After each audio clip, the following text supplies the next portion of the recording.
نحمده ونصلي ونسلم على سيدنا ومولانا محمد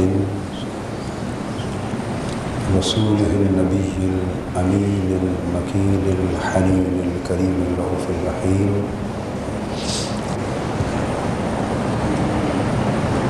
أما بعد،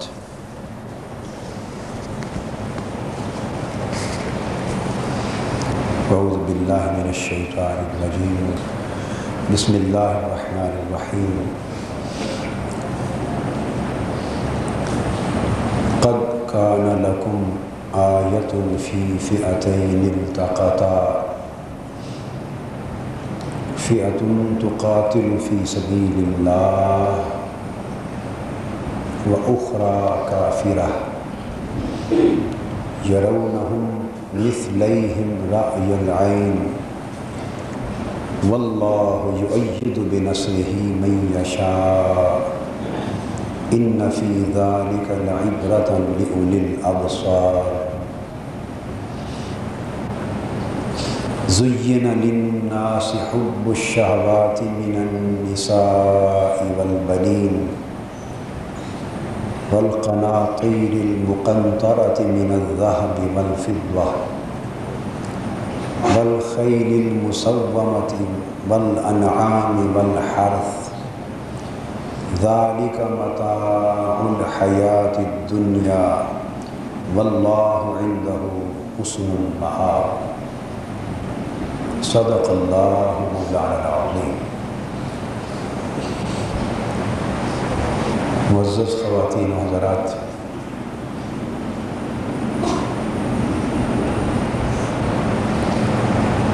اللہ رب العزت کا شکر ہے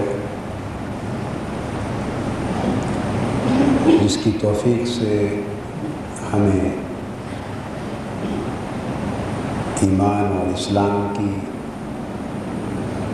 اور حضور نبی اکرم صلی اللہ علیہ وآلہ وسلم کی غلامی اور اس کے تصدق سے قرآن مجید کی نعمت نصیب ہوئی.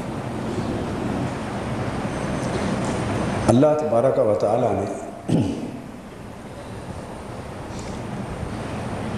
اس مقام پر قرآن مجید میں تاریخی یعنی اس بیان کے تاریخی پس منظر کے طور پر سورہ بدر کا حوالہ دیا ہے، واقعہ بدر کا اور غزوہ بدر کا حوالہ دیا ہے، جس میں اہل ایمان اور اہل کفر کے دو لشکر باہم برسر پیکار تھے، اور ارشاد فرمایا کہ بے شک تمہارے لیے ان دو لشکروں کے آپس میں ٹکرانے اور آپس میں جنگ کرنے اور برسر پیکار ہونے کے عمل میں تمہارے لیے ایک نشانی ہے، رہنمائی ہے. تم ان دو لشکروں کے باہم برسر پیکار ہونے کے عمل سے یا اس کے بیان سے یا اس واقعہ سے نور اور رہنمائی اور ہدایت اخذ کر سکتے ہو. اب یہاں یہ بیان کیا جا رہا ہے کہ ایک لشکر تو اللہ کی راہ میں جنگ کر رہا ہے، ایک لشکر اللہ کی راہ میں جنگ کر رہا ہے، اس کی منزل اللہ ہے. ایک لشکر کے جہاد کی تگ و دو کی منزل ڈیسٹینیشن اللہ ہے. اخرى کافرہ، دوسرا لشکر کفر کا ہے، طاغوتی لشکر ہے، کفر کا لشکر ہے، صاف ظاہر ہے اس کی منزل غیر اللہ ہے، اللہ نہیں، مادی دنیا ہے، دنیا کے مفادات ہیں، دنیا کا حرص ہے، دنیا کا لالچ ہے.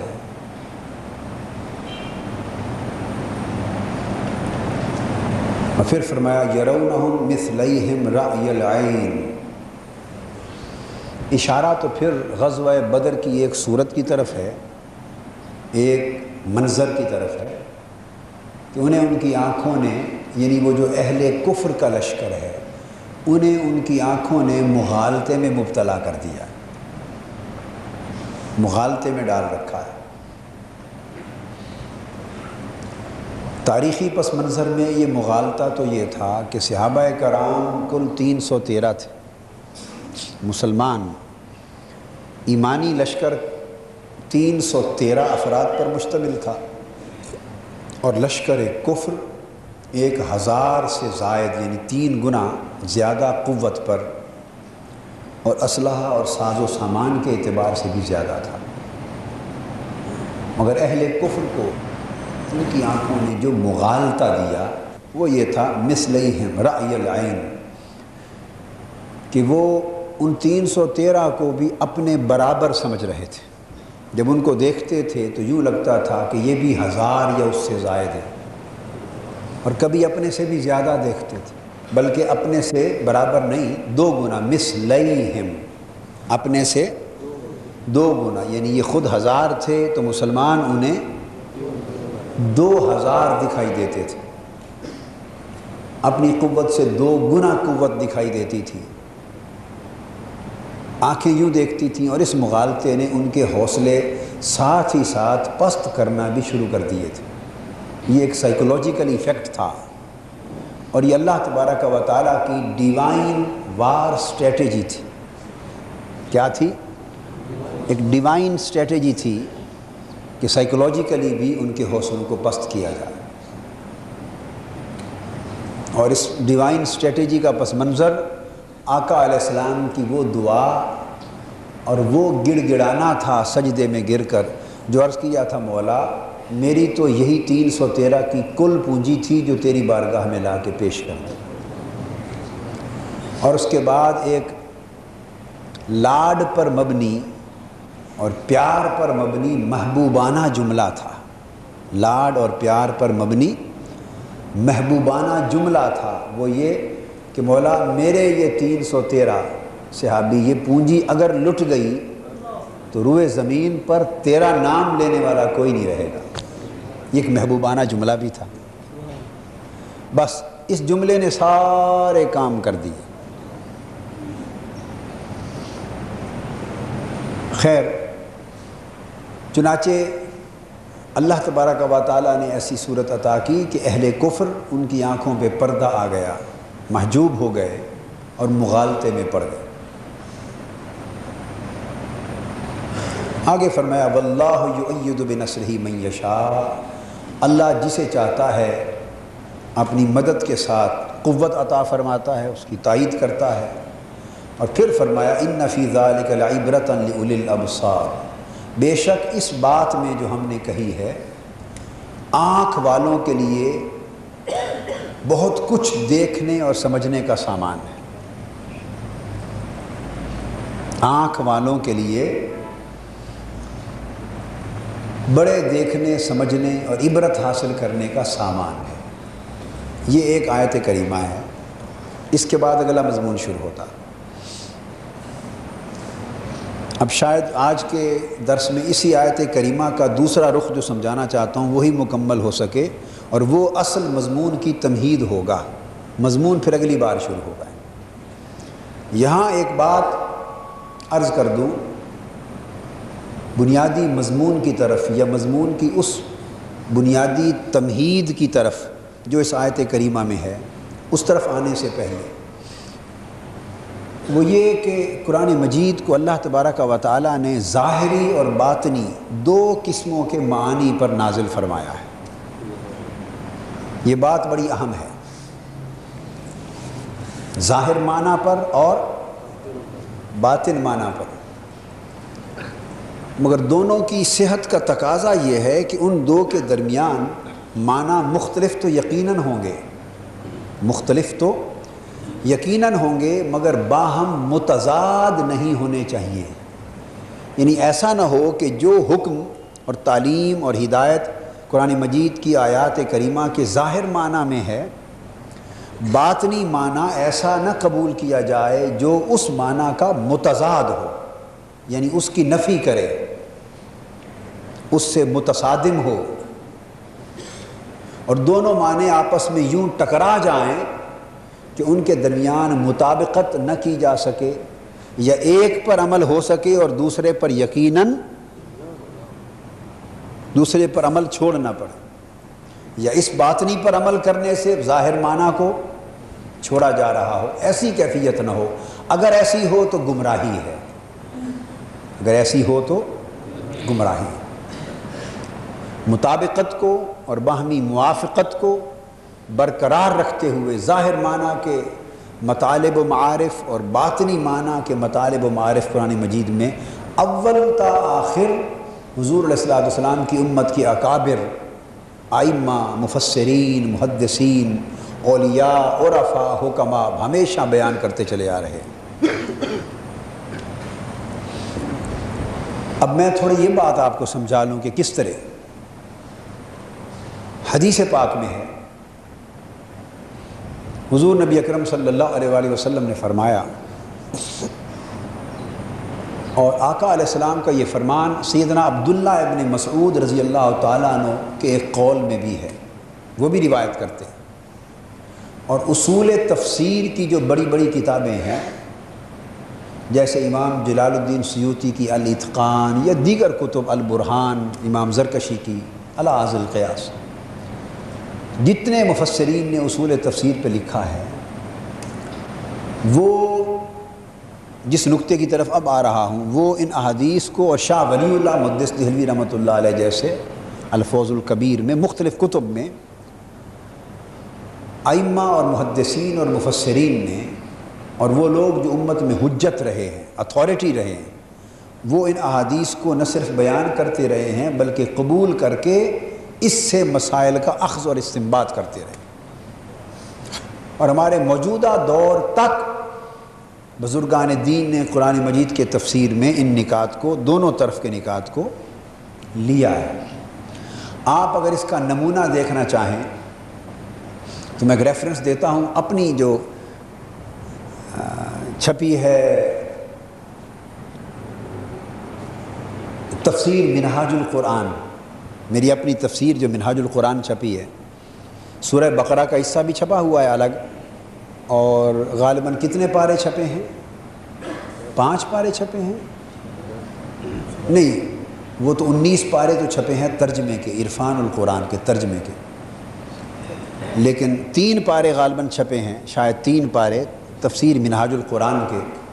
آپ اگر اس کو دیکھیں تو دائیں طرف قرآن مجید کا متن، یہ اس لیے سمجھا رہا ہوں تاکہ کچھ پڑھنے کا بھی ذوق پیدا ہو، سننے کا ذوق تو ہو گیا ہوا ہے آپ میں پیدا، مجھے معلوم ہے، مگر بات خالی سننے سے نہیں بنتی، کچھ پڑھنے سے بھی بنتی ہے۔ پڑھ کر انسان کے اندر زیادہ تأمل اور تدبر پیدا ہوتا ہے۔ مسلسل پڑھتے رہنے سے انسان کا علم کے ساتھ اور ہدایت کے ساتھ ایک رابطہ رہتا ہے۔ تھوڑا پڑھیں مگر تسلسل سے پڑھیں، تدبر تفکر پیدا ہوتا ہے، اور اس تفکر اور تدبر سے جو چیز حاصل ہوتی ہے وہ زیادہ دیر پا ہوتی، اندر اترتی، بشرطے کہ قبول کرنے کے ارادے سے انسان پڑھ رہا ہے۔ تو لٹریچر کو پڑھا بھی کریں۔ تو دائیں طرف قرآن مجید کا متن اور ترجمہ ہے، اور بائیں طرف آپ دیکھیں تو اس کے معنی، مطالب، مختصر تفسیر اور معارف۔ آپ اس بائیں طرف والے صفحے پر دیکھیں گے کہ ان تمام آیات کا جو دائیں طرف ہیں ان کے معنی اور مطالب اگلے صفحے پر ہوتے ہیں۔ اس میں کہیں کہیں ایک لفظ دیکھیں گے آپ، حرف فا، فے کا حرف لکھا ہوا، جنہوں نے پڑھا ہے وہ جانتے ہیں لکھا ہوا ہے کہ نہیں، فے، فے سے مراد ہے فائدہ، کیا؟ فائدہ۔ یہ جو فا ہے وہ اس آیت کریمہ کا باطنی معنی ہے۔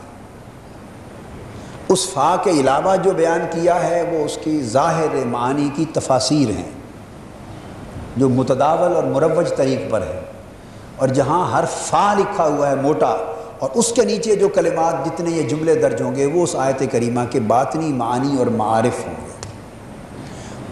یہ قرآنی تصوف بھی کہلائے گا اور قرآنی سلوک بھی کہلائے گا۔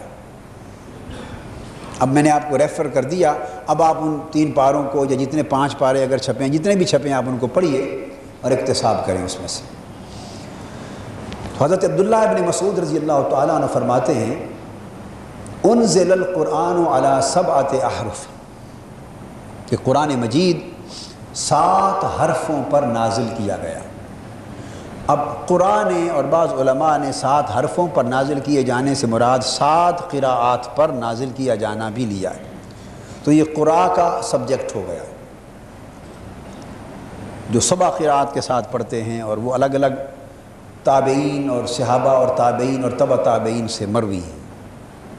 یہ ایک معنی 7 احرف کا عند المفسرین اور عند القراء یہ بھی ہے۔ خیر، ہماری اس وقت جو بحث ہے وہ اس آیت اور حدیث کے اگلے حصے سے، اس حدیث اور قول کا۔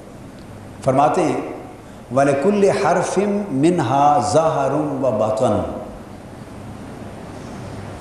وہ جتنی قراءتوں پر بھی نازل ہوا مگر قرآن مجید کے ہر حرف کا ایک ظاہری معنی ہے اور ایک باطنی معنی۔ اب پہلے یہ بات میں نے سمجھائی آپ کو تاکہ بنیادی تصور ذہن میں آ سکے، اب جو سنا رہا ہوں وہ میرا قول نہیں ہے، وہ حضور نبی اکرم صلی اللہ علیہ وسلم کی حدیث پاک ہے، اور حضور کے جلیل القدر صحابی سیدنا عبداللہ ابن مسعود رضی اللہ تعالیٰ عنہ کی روایت ہے۔ فرماتے ہیں لِكُلِّ حَرْفٍ مِّنْهَا ظَاهِرٌ وَبَاطِنٌ، کہ ان میں سے ہر حرف کا ایک ظاہر ہے، ظاہر معنی، اور ایک باطن معنی۔ اس کے بعد وہ اگلی بات فرماتے ہیں، وہ بڑی عجیب ہے اور پیاری ہے، وہ سیدنا علی مرتضیٰ رضی اللہ تعالیٰ عنہ کی علم و عرفان میں جو منزلت ہے اور مقام ہے اس کے حوالے سے۔ وہ فرماتے ہیں وَإِنَّ عَلِيَّ بْنَ أَبِي طَالِبٍ عِنْدَهُ مِنَ الظَّاهِرِ وَالْبَاطِنِ، فرماتے ہیں کہ حضور سیدنا علی مرتضیٰ رضی اللہ تعالیٰ عنہ کو آقا علیہ الصلوۃ والسلام کی بارگاہ سے علم و معرفت کی وہ خیرات اور وہ فیض ملا تھا کہ ان کو حضور نے ایسا بنا دیا اپنی توجہ اور فیض سے کہ قرآن مجید کے اول سے آخر تک ہر حرف کا ظاہر معنی بھی حضرت علی جانتے ہیں اور باطن معنی بھی جانتے ہیں، تو پورا ظاہر اور پورا باطن ان کی جھولی میں دے دیا۔ یہ کیسے ہوا؟ حضور علیہ الصلوۃ والسلام نے خود بھی فرما دیا جب ارشاد فرمایا انا مدینۃ العلم وعلی بابوہا، کہ میں خود فرمایا میں مدینہ ہوں علم کا، یعنی میں علم کا شہر ہوں، علم کا شہر ہوں، اور علی اس کا دروازہ ہے۔ تو جب سیدنا علی مرتضیٰ رضی اللہ تعالیٰ عنہ کو آقا علیہ السلام نے شہر علم نبوت کا دروازہ بنا دیا تو بات بڑی آسانی سے سمجھ میں آتی ہے کہ پھر ہر ظاہر علم اور ہر باطن علم اگر ان کے پاس نہ ہو تو اور کہاں ہوگا۔ اس کا مطلب یہ نہیں کہ دیگر صحابہ کے پاس نہ تھا، نہیں، ان کو بھی عطا کیا، مگر ہر ایک کی کسی ایک میدان میں تخصیص، ہر ایک کو کسی ایک میدان میں خاص بنا دیا، اسپیشلائز کر دیا۔ جیسے 4 ڈاکٹر ہوں اور چاروں کا درجہ مرتبہ بڑا اونچا ہو، مگر ایک آئی اسپیشلسٹ ہو اس جیسا پوری دنیا میں کوئی نہ ہو، ایک کارڈیالوجسٹ ہو ہارٹ کا اسپیشلسٹ، وہ آنکھوں کا، اس جیسا دنیا میں کوئی نہ ہو، ایک یورالوجسٹ ہو گردوں کا، اس جیسا دنیا میں کوئی نہ ہو، ایک نیورولوجسٹ ہو اس جیسا دنیا میں کوئی نہ ہو۔ تو یعنی فیلڈز ہیں، سارے اپنے اپنے مقام و مرتبے میں بڑے اونچے ہیں۔ جیسے مولانا ظفر علی خان نے کہا ہم مرتبہ ہیں یاران نبی، کچھ فرق نہیں ان چاروں میں، لیکن ہم تو باوجود اس کے چاروں صحابہ کا جو مقام و مرتبہ ہے وہ ترتیب خلافت کے ساتھ مانتے ہیں کہ پہلے سیدنا صدیق اکبر، پھر سیدنا فاروق اعظم، پھر سیدنا عثمان غنی، اور پھر سیدنا علی شیر خدا۔ جب کلی فضیلت کی ترتیب بناتے ہیں تو ہمارا عقیدہ ترتیب خلافت کے مطابق ہے۔ جب کہا جاتا ہے ہم مرتبہ ہیں یاران نبی، یہ اور محبت کے سینس میں، اکتساب فیض کے سینس میں، آقا کی قربت کے سینس میں، درجوں کی سینس میں، یعنی اور جہتوں سے کہا جاتا ہے۔ یہ نگاہ محبت ہے، نگاہ محبت ہے۔ تو کسی کو کسی میں یکتا کر دیا جاتا ہے اس بارگاہ سے، اور کسی کو کسی میں یکتا کر دیا جاتا ہے، مگر جو جذب کا فیض ہے، کیا جذب کا فیض جو سیدنا علی شیر خدا رضی اللہ تعالیٰ عنہ کو عطا ہوا، جب تابعین آتے ہیں تابعین تو بڑے بڑے اکابر تابعین موجود ہیں، مگر جذب کے فیض میں سارے کے سارے سمندر پلا دی حضرت اویس قرنی کو رضی اللہ تعالیٰ عنہ۔ وہ سمندر پی گئے، اور کئی وہ بھی ہیں جن کو چلو ملے، کئی دریا پیے بیٹھے ہیں، کئی نہریں لیے بیٹھے ہیں، یہ مقامات ہوتے ہیں۔ تو پھر وہ خواجہ اویس قرنی، یہ وہ باطنی معنی کی ٹرانسفر بتا رہا ہوں، باطنی معنی کی ٹرانسفر بتا رہا ہوں جہاں سے اولیاء کرام کو سلوک ملا ہے۔ تو سیدنا علی شیر خدا کو ظاہر اور باطن کے دونوں معنی عطا ہوئے۔ اسی طرح حضرت امام حسن بصری رضی اللہ تعالی عنہ، ان سے مرسلاً مروی ہے حدیث، فرماتے ہیں کہ حضور نبی اکرم صلی اللہ علیہ وسلم نے فرمایا العلم علمان۔ اب میں جو بات آگے کہنے والا ہوں بڑی بنیادی ہے، ممکن ہے اس بات کا موقع بھی اگلے جمعہ پہ آ جائے، مگر تمہید اس تصور کی پہلے قائم کرنا چاہتا ہوں، یہ علمی تمہید ہے تاکہ مضمون کی بنیاد پریفیس جس کو کہتے ہیں، دیباچہ، وہ کلیئر ہو جائے۔ حضرت امام حسن بصری رضی اللہ تعالیٰ عنہ فرماتے ہیں حضور علیہ السلام نے فرمایا العلم علمان، یہ آقا علیہ السلام نے فرمایا لوگو علم دو قسموں کا ہے۔ میں نے آپ کو وہی بات کہی نا کہ ایک ظاہر معنی ہے اور ایک باطن معنی۔ اس پر اس لیے زور دے رہا ہوں کہ بہت سے لوگ آج کی دنیا میں جو باطن سے شناسا نہیں ہیں اور باطن سے احوال باطنی سے خالی ہیں، وہ باطنی معنی اور باطنی تصورات اور باطنی معارف کا سرے سے ہی انکار کر دیتے۔ یہ بات میں نے پچھلے جمعہ یا اس سے پچھلے جمعہ کو تمثیلاً کہی تھی کہ جو آدمی بہرا ہے، آپ اس کے سامنے ڈھول بجاتے رہیں اور پوچھیں کیا آواز آ رہی ہے، وہ کہے گا آواز ہی کوئی نہیں۔ اب اس کا تو کوئی قصور نہیں، وہ بہرا ہے۔ وہ میں نے بتایا تھا نا، ایک آدمی زکام یافتہ ہے، سخت بلاک ہے اس کا ناک، اور بری طرح زکام اور نزلے کا شکار ہے، آپ اس کے پاس گلاب کے پھولوں کا، چنبیلی کا، پتہ نہیں کیا کیا انبار رکھ دیں اور پوچھیں واہ کیا بھینی خوشبو ہے، وہ کہے گا ہے ہی کوئی نہیں۔ اب اس کا قصور نہیں ہے، اس کی وہ سینس ختم ہو گئی ہے، جس سینس سے اس نے اسمیل کرنا تھا، سونگنا تھا، وہ سونگنے کی سینس ختم ہو گئی، بند ہو گئی ہے، وہ کھلے گی تو سب کچھ پتہ چل جائے گا۔ تو بعض لوگ جو بعض حقیقتوں کا انکار کرتے ہیں، ان کے وہ دروازے بند ہیں، ان کے وہ دروازے بند ہیں۔ وہ ایک خاص سینس، وہ حصے لطیف، میں 2 جمعوں میں اس پر مفصل بات کر چکا ہوں، جب وہ بند ہے، وہ اس سے محروم ہیں، تو محروم شخص انکار نہ کرے تو اور کیا کرے؟ محروم انکار نہ کرے تو اور کیا کرے؟ تو اب حضور صلی اللہ علیہ وسلم کا فرمایا علم 2 قسموں کا ہے، علم فی القلب و علم علی اللسان۔ آقا علیہ السلام نے فرمایا ایک علم وہ ہے جس کا چشمہ دل سے پھوٹتا ہے، ایک علم دل سے جاری ہوتا ہے، اور دوسرا علم وہ ہے جو زباں سے جاری ہوتا ہے۔ زباں سے جاری ہوتا ہے جو اس وقت میں بیان کر رہا ہوں، اور ہر وقت ہم آپ لوگ سنتے رہتے ہیں اور زبانوں سے بیان ہوتا رہتا ہے۔ ایک علم وہ ہے جو زبان سے جاری ہوتا ہے، ایک علم وہ ہے جو دل سے پھوٹتا ہے۔ آپ اسے یوں کہیے، زبان سے جو علم جاری ہوتا ہے وہ کتابوں میں رقم ہوتا ہے، کتابوں کو اور کتابوں کے جو اوراق ہوتے ہیں صفحات، ان کو سفینہ کہتے ہیں۔ کتابوں کے اوراق کو کیا کہتے ہیں؟ ورق اور صفحے، سفینہ۔ اور جو علم دل سے پھوٹتا ہے اس کا محل اور مقام سینہ ہے۔ سو علم کی 2 قسمیں ہوئی، ایک وہ علم جو سفینوں سے سفینوں تک جاتا ہے، جو سفینوں سے سفینوں تک جاتا ہے، یعنی کتابوں سے کتابوں تک۔ دوسرا علم وہ ہے جو سینوں سے سینوں تک جاتا ہے۔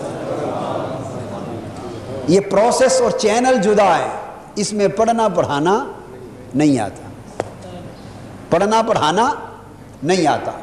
یہاں سفینوں والا علم بند ہو جاتا، رک جاتا ہے، ختم ہو جاتا ہے، اس کی بس ہو جاتی، جیسے بلے شاہ صاحب نے فرمایا علم و بس کریو یار، سانو ہکو الف درکار، جی بس ہکو الف سانو درکار، علم و بس کریو یار۔ سلطان العارفین سلطان بہو رحمۃ اللہ علیہ نے سفینوں کا علم، کتابوں کا علم، مدرسوں کا علم نہیں پڑھا، مدرسوں کا علم گئے ہی نہیں کسی مدرسے اور اسکول میں۔ سلطان العارفین سلطان بہو رحمۃ اللہ علیہ، اور کتابیں ان کی ان معارف سے معمور ہیں کہ علماء بھی ورطہ حیرت میں ہیں۔ یہ اولیاء میں سے۔ اب ایک محدثین اور متکلمین میں سے، علماء میں سے شیخ عبدالعزیز پرہاروی رحمۃ اللہ علیہ، ملتان میں ان کا مزار ہے۔ کیا؟ حضرت عبدالعزیز بولیے پرہاروی رحمۃ اللہ علیہ، ان کا مزار ملتان میں ہے، جس کو آپ پنجابی میں کہتے ہیں نا چٹا ان پڑھ۔ وہ بھی کسی مدرسہ میں نہیں گئے اور ان پڑھ تھے، تختی الف بے بھی نہیں سیکھی، کوئی قاعدہ بھی نہیں پڑھا، ہل چلاتے تھے۔ کیا؟ ہل چلاتے تھے۔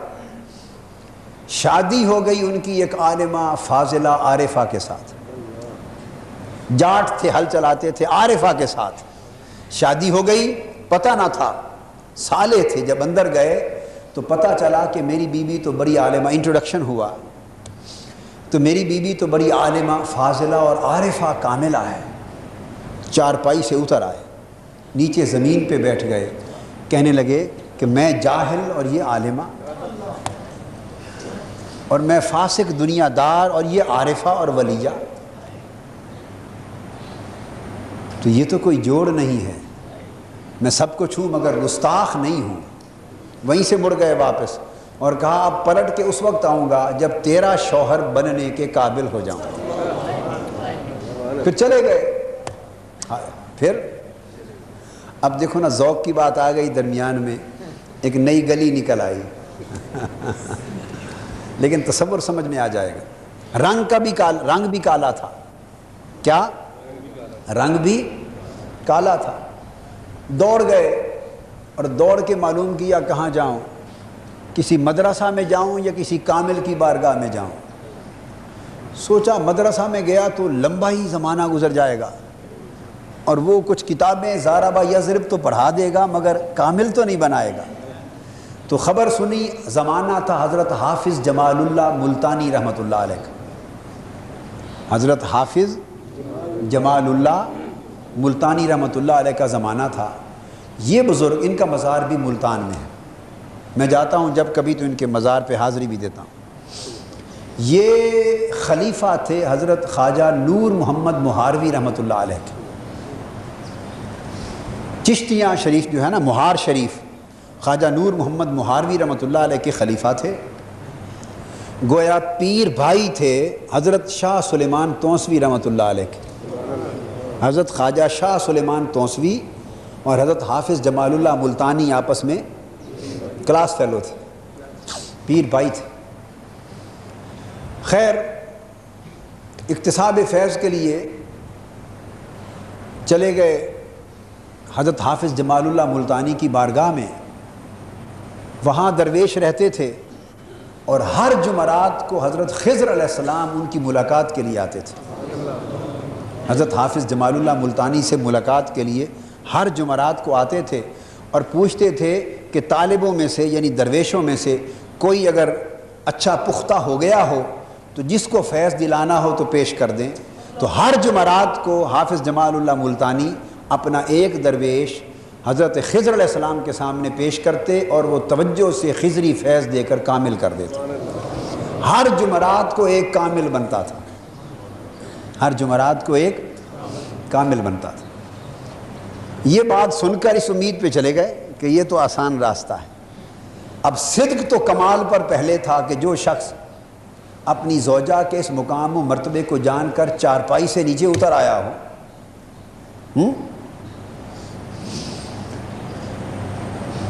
اس کے اپنے صدق اور اخلاص کا عالم تو آپ اندازہ کر سکتے ہیں، عام لوگوں میں سے کون کرتا ہے؟ تو صدق اور اخلاص تو تھا، اب صرف منزلیں طے کرنی تھی۔ یہ کالے رنگ کے تھے، کالے۔ ایک عبدالعزیز نامی گورا خوبصورت جوان بھی تھا، گورا اور خوبصورت، تو دو عبدالعزیز مل گئے درویشوں میں۔ تو حافظ جمال اللہ ملتانی رحمۃ اللہ علیہ کا معمول یہ تھا کہ دونوں میں فرق کرنے کے لیے وہ جو پہلے سے درویش تھا، وہ پہلے سے تھا، سینئر تھا، گورا خوبصورت عبدالعزیز، اس کو جب بلانا ہوتا تو صرف عبدالعزیز کہتے، عبدالعزیز۔ تو جب اس کو بلانا ہوتا تو کالا رنگ تھا، شکل صورت بھی اچھی نہ تھی، تو ملتانی زبان تھی سرائے کی، اس کو کہتے کوجا عبدالعزیز، کوڑا۔ اب عام عرف عام میں تو کسی کو کوئی آدمی کوڑا کہے تو بدصورت کا معنی لیا جاتا ہے، تو ناراضگی ہوتی ہے، مگر سرائکی میں یا کبھی کبھی پیار میں کوجا بھی کہتے ہیں۔ یہ کوجا ایسا پیار کا لفظ ہے جو کسی کو پیار سے کملا کہہ دے، او کملا، اس طرح نہیں کرنا، تو یہ پیار کا لفظ ہے کملا، تو یہ استعمال ہوتا ہے، تو کہتے کوجا عبدالعزیز، یہ ان کا ایک معروف نام پڑ گیا۔ وقت گزرتا گیا، ایک جمعرات آئی اور وہ جو خوبصورت تھا اب اصل عبدالعزیز، اس کی باری تھی۔ حضرت خضر علیہ السلام آئے اور حضرت حافظ جمال اللہ ملتانی رحمۃ اللہ علیہ کی خدمت میں بیٹھے دیر تک۔ جب جانے لگے تو پوچھتے تھے کہ جس کی باری ہے بلا لیں۔ اس دن عبدالعزیز کی باری تھی، خوبصورت عبدالعزیز کی۔ تو حضرت حافظ جمال اللہ ملتانی نے آواز دی عبدالعزیز، وہ کسی کام سے گیا ہوا تھا، موجود نہ تھا۔ رحمت حق بہانہ می جوید بہا نمی جوید، اللہ کی رحمت کبھی بہانہ ہی تلاش کر لیتی ہے، بہا یعنی ڈھیروں ڈھیر تلاش نہیں کرتی۔ وہ معاف کرنے پہ آ جائے تو اتنی بات پہ معاف کر دے کہ کوئی کتا سفارش کر دے گا قیامت کے دن کہ مولا میں پیاس سے مر رہا تھا اور یہ شخص جسے دوزخ لے جایا جا رہا ہے گناہگار، اس نے مجھے اس حالت میں پانی پلا کے زندہ کر دیا۔ تو بخشنے پہ آ جائے تو اتنی بات پہ رحم کر لے، کیونکہ فضل کا نظام اس کے اپنے ہاتھ میں ہے، اس کے اپنے ہاتھ میں۔ آواز دی عبدالعزیز، تو جواب آیا سائیں کوجا حاضر ہے، عبدالعزیز کا ہی نہیں، عبدالعزیز کوئی نہیں، کوجا حاضر ہے، عبدالعزیز نہیں ہے۔ چپ کر گئے، پھر تھوڑی دیر انتظار کیا، تھوڑی دیر بیٹھ جائیں۔ حضرت خضر علیہ السلام بیٹھے رہے، پھر تھوڑی دیر بعد پوچھا، پھر آواز دی عبدالعزیز، پھر جواب دیا سائیں عبدالعزیز کا ہی نہیں، کوجا حاضر۔ پھر خاموش ہو کے بیٹھ گئے۔ آخری بار حضرت خضر علیہ السلام جانے لگے، پھر آواز دی عبدالعزیز، وہ پلٹ کے نہیں آئے تھے، جواب دیا سائیں عبدالعزیز کوئی نہیں، کوجا حاضر ہے۔ فرمایا کوجا تو آ جا، کوجا تو ہی آ جا، بس کھڑا کر دیا۔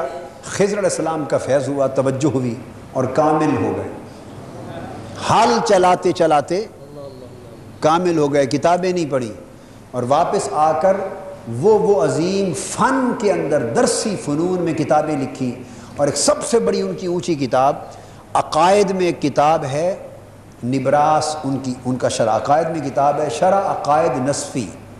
کیا؟ شرح عقائد نصفی، یہ عقائد میں کتاب ہے، یہ منطق اور علم کلام کے ساتھ معمور ہے۔ منطق اور علم کلام کو، عام تصوف کی کتاب نہیں ہے، تصوف اور سلوک کی کتاب نہیں ہے، عقائد کی ہے، اور زبان ساری اس کی منطق اور علم کلام سے معمور ہے، جو انتہائی دقیق فنی درسی کتاب ہے، اور کلام اور منطق کے امام کے بغیر اسے کوئی لکھ نہیں سکتا، پڑھ نہیں سکتا۔ تو شرح عقائد نصفی خود بھی امام کی لکھی ہوئی ہے، اس کتاب پر شرح لکھی نبراس کے نام سے، حاشیہ لکھا عقائد نصفی پر شرح نبراس، یہ حاشیہ نبراس۔ اور آج دنیا کے بڑے بڑے علماء اور اعتقاد کے ماہرین اور عقیدے کے اور متکلمین حضرت عبدالعزیز پرہاروی کی کتاب نبراس پڑھتے اور پڑھاتے ہیں عقائد نصفی کے ساتھ۔ اس طرح اور بھی کتابیں لکھی، تو علم کے سمندر بہا دیے۔ کہاں سے آ گئے وہ؟ کہاں سے آ گئے وہ؟ میں نے بتایا کچھ علم سفینوں سے سفینوں کو جاتا ہے، کچھ علم سینوں سے سینوں کو جاتا ہے۔ فرمایا علم فی القلب و علم علی اللسان، کچھ علم دل سے پھوٹتا ہے، کچھ زبان سے جاری ہوتا ہے۔ پھر ارشاد فرمایا حضور علیہ الصلوۃ والسلام نے فَأَمَّا الْأَوَّلُ فَذَاكَ الْعِلْمُ النَّافِعُ وَأَمَّا الْآخَرُ فذاک حجت اللہ علی ابن آدم، فرمایا جو پہلا علم ہے وہ سینوں سے سینوں میں جانے والا، آقا نے فرمایا بھئی اصل نفع دینے والا تو وہی علم ہے، اصل نفع بخش تو وہی علم ہے، اور باقی رہ گیا دوسرا علم، عام مسلمانوں پر حجت اور فرض وہ ہے جو دوسرا ہے، حجت اور فرض وہ علم ہے جو کتابوں سے ملتا ہے۔ تو حضور علیہ السلام نے راستے دونوں سمجھا دیے، یعنی دونوں میں ٹکراؤ بھی نہیں ہے، دونوں میں ٹکراؤ بھی نہیں، فرمایا فرض اور حجت علم وہ ہے جو کتابوں والا ہے، علم شریعت ہے، مگر نفع دینے والا وہ ہے تو وہ اگر اس سے متضاد ہوتا تو وہ نافع علم نہ ہوتا، تو وہ اس کے اندر علم نافع وہ ہے جو دلوں سے پھوٹتا اور سینوں سے جاری ہوتا ہے، تو یہ علم باطن ہے، یہ علم۔ اور ایک اور آخری حدیث جو عرض کروں وہ صحیح بخاری میں ہے، بخاری شریف میں صحیح حدیث، حضرت ابو ہریرہ رضی اللہ تعالیٰ عنہ روایت کرتے ہیں، فرماتے ہیں حفظت من رسول اللہ وعاءین، کہ میں نے حضور علیہ السلام سے دو طرح کے علم یا دو طرح کے کلمات یا دو طرح کی دعائیں، تو دو طرح کے علم سیکھے۔ حضرت ابو ہریرہ رضی اللہ تعالیٰ عنہ فرماتے ہیں میں نے آقا کی بارگاہ سے صلی اللہ علیہ وسلم دو طرح کے علم سیکھے، فرماتے ہیں فَأَمَّا الْأَوَّلُ فَبَسَّسْتُهُ، ان میں سے ایک علم جو پہلا ہے فَأَمَّا أَحَدُهُمَا، پس ان میں سے جو ایک علم ہے فَبَسَّسْتُهُ، وہ میں عام مجلسوں میں جلسوں میں تمہارے آگے بیان کرتا رہتا ہوں، عام مجلسوں میں تمہارے سامنے بیان کرتا رہتا ہوں۔ فَأَمَّا الْآخَرُ لَوْ بَسَّسْتُهُ لَقُطِعَ هَذَا الْبَلْعُومُ، اور جو دوسرا علم میں نے حضور علیہ السلام کی بارگاہ سے سیکھا ہے، سیکھا وہ بھی بارگاہ نبوی سے ہے، عطا وہ بھی بارگاہ مصطفیٰ نے کیا ہے، کسی اور جگہ سے نہیں لایا، مگر وہ علم مجھے اس کے اہل جانا عطا کر دیا، لیکن اگر میں عوام کو بیان کرنا شروع کر دوں تو میری گردن کاٹ دی جائے، فرمایا میرا حلق میرا حلق کاٹ کے رکھ دیا جائے، مجھے زندہ درگور کر دیا جائے، قتل کر دیا جائے، لہٰذا وہ علم عوام اس کے متحمل نہیں کہ اس علم کو بیان کر سکوں۔ تو ہاں پھر سوال ہے کہ اولیاء اللہ کیوں بیان کرتے رہے اور کتابوں میں کیوں آتا رہا؟ بس وہ بقدر ضرورت بیان کرتے رہے اور بقدر ہدایت بیان کرتے رہے، کہ جس قدر ضروری تھا اور جس قدر سے عوام کو یا اہل علم کو اس سے ہدایت اور روشنی ملتی تھی تاکہ وہ ظاہر علم کے قریب ہو جائیں، ظاہر علم کے قریب ہو جائیں اور دوری ختم کی جا سکے، اس لیے اہل اللہ بیان کرتے رہے۔ ورنہ میاں محمد تو کہتے ہیں خاصاں دی گل آماگے نہیں مناسب کرنی، کھیر پکا محمد بخشا، مٹھی کھیر محمد بخشا، کتیاں اگے دھرنی۔ بات ایک ہے، ہر کوئی اسی ایک ہی نقطے کو بیان کرتا رہا ہے، ہر کوئی ایک ہی نقطے کو بیان کرتا رہا، ہوتا رہتا۔ خلفاء ہمیشہ یہ بات کہتے رہے، اور جب بھی وہ خاص بات عوام کے سامنے ہوئی تو اس سے ہمیشہ عوام میں فتنہ پیدا ہوا۔ حضرت یوسف علیہ السلام نے جب خواب دیکھا اور اپنے والد گرامی سیدنا یعقوب علیہ السلام کو بیان کیا تو یعقوب علیہ السلام نے اس کی تعبیر بھی بتا دی تھی، اشارہ بھی دے دیا تھا، مگر ایک نصیحت کی تھی، فرمایا تھا لا تقصص رؤیاک علی اخوتک، بیٹے یہ خواب اپنے بھائیوں کو نہ بتانا۔ اب فرق یہ ہے کہ تمہاری تو اہلیت کا یہ عالم ہے کہ خود تمہیں آیا ہے اور تمہیں اس مقام و مرتبے پہ بٹھایا جانے والا ہے، اور تمہارے بھائی ہیں تو وہ بھی بھائی میری اولاد ہیں، مگر ان کا حال یہ ہے کہ وہ اس قابل بھی نہیں کہ انہیں بتایا جائے، اور فرمایا وہ تمہیں فتنے میں مبتلا کر دیں گے، تمہیں فتنے میں مبتلا کر دیں گے۔ نصیحت کر دی۔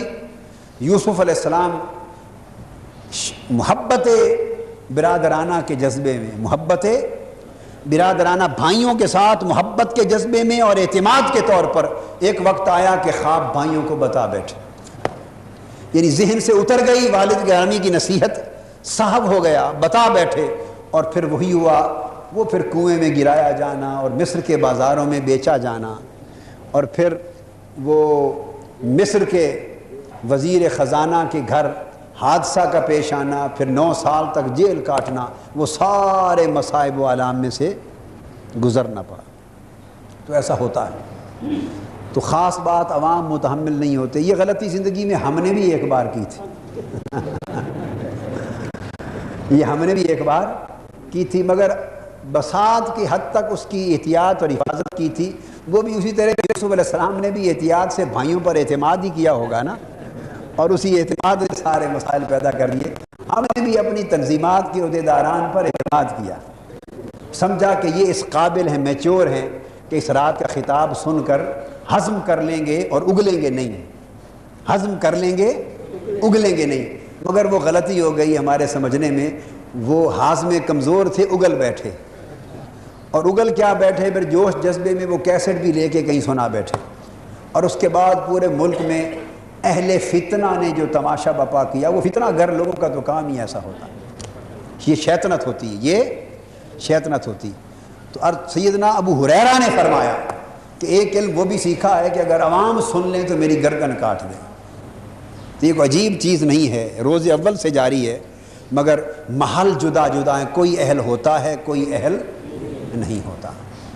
ان تمام احادیث مبارکہ کو بیان کرنے کا مقصد یہ تھا کہ اللہ تبارک و تعالیٰ نے قرآن مجید میں، حدیث نبوی میں، دین میں معارف ظاہری اور معارف باطنی رکھے ہیں۔ اس طرح قرآن مجید کی آیات کے معانی بھی ظاہر اور معانی بھی باطن رکھے ہیں۔ آج اس آیت کریمہ کا ظاہری معنی جو مترجمین اور مفسرین بیان کرتے ہیں اور الفاظ اور نص قرآنی سے مترشح ہے، آج وہ بیان ہو گیا کہ غزوہ بدر میں 2 لشکر آپس میں ٹکرائے، ایمان والوں کا لشکر اور ایک کفر والوں کا لشکر۔ ایمان والوں کے لشکر کی اللہ نے مدد کی اور منزل تک پہنچا دیا، کفر والوں کے لشکر کو اللہ نے محجوب کر دیا، ان کی آنکھوں پہ پردے ڈال دیے، جو حق تھا وہ نظر نہ آیا، جو وہ غلط تھا۔ یہ تو ظاہری معنی تھا۔ آج اس گفتگو کا صرف پہلا جملہ بیان کرتا ہوں تاکہ اس کی تمہید قائم ہو جائے کہ باطنی معنی میں غزوہ بدر کا واقعہ تو ظاہر معنی میں تھا، مگر باطنی معنی سے مراد یہ ساری جنگ اور میدان جنگ انسان کے اندر ہے۔ یہ جو انسان کے اندر کی شخصیت ہے یہ ایک میدان جنگ ہے، اور فرض اور خواہش کا غزوہ بپا ہے، نیکی اور بدی کی جنگ بپا ہے، نیکی اور بدی کی جنگ بپا ہے، خیر اور شر کی جنگ بپا ہے، اور انسان کے اندر نور اور اندھیرے کی جنگ بپا ہے، اور 2 لشکر اس باطن کے میدان جنگ میں لڑ رہے ہیں۔ ایک لشکر اہل اللہ کا ہے، ایک لشکر اہل النفس کا ہے۔ ایک طرف جنود روحانی ہیں، روح کے لشکر ہیں، روح کے سپاہی ہیں، دوسرے طرف جنود نفسانی ہیں، نفس کے لشکری اور نفس کے سپاہی ہیں۔ اس باطن کے میدان میں روح اور نفس کے لشکروں کا جنگ جاری ہے۔ بس اس کے بعد انشاءاللہ تعالی اس کی تفصیل آگے بیان کریں گے۔ وما علینا الا البلاغ۔